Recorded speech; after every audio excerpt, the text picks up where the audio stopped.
Hello everyone, and welcome to another book review in Alex's reading room. This time we are going to be reviewing The Catacombs by Jeremy Bates. This is the second book in the World's Scariest Places. It's a very interesting book, very good follow-up to the Suicide Forest book, and let's start off with some basics. So we've got, this is 345 pages. It is firmly in the horror genre, and it receives an age rating of 18, as do all other Jeremy Bates books. I actually remember reading Mountain of the Dead, and I remember thinking, like, a certain way into it, I was like, I might be able to rate this a 15, but then it went to an 18. All Jeremy Bates books that I've read so far are rated 18, with a 3 in sexuality, 3 in language, 3 in substance, and 3 in death/injury. Of course, it also gets a 0 out of 1 in advanced, so this is not a very difficult read, but it's very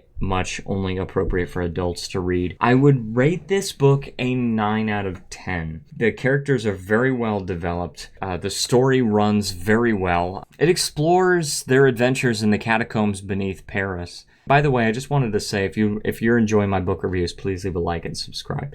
That really helps out. I've noticed with this World's Scariest Places series, it doesn't really involve supernatural stuff at all. It's very much in the realm of, like, probably wouldn't happen, but technically could, which is definitely different from the World's Scariest Legends series, which I also can review, because I've read all of those books. I haven't read all the Scariest Places, but in the World's Scariest Legends, it deals with, like, paranormal stuff, supernatural, especially, like, this sleep experiment. Oh my gosh, and that's a good book. That's one of my favorite Jeremy Bates books, and my favorite one is The Man from Tauret, but I digress. I'm actually going to get into some spoilers. I rate this book a 9 out of 10, if you want to know the rating before I go into spoilers.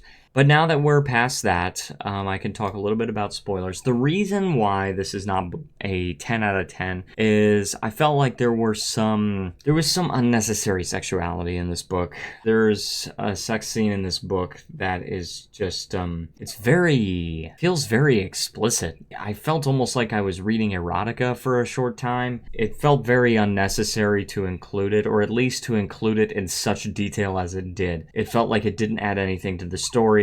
Certainly having some kind of mention of that happening would have added to the story. I think it does have value in the story, but not described as it was described. So that's what I have to say about that. Overall, it was an excellent book. A lot of people die, okay? A lot of people die in this book. In the realm of reality, in that it's about some guy that's lived down under the catacombs for a long time, and he has this whole family, and they're, like, hideously deformed. I can't remember why, but they're, like, deformed, and the main character ends up, like, painting a picture of this girl that I think ultimately dies, but he ends up painting a picture of this girl, and it, like, captures, like, her solemn beauty. It's like a little girl, and it's like you feel so sorry for her, but at the same time she has, like, this innocence of a little girl that's never been on the outside of the catacombs, which is just really weird. It's kind of sad, but very good book overall, and I have to recommend it. It's a 9 out of 10.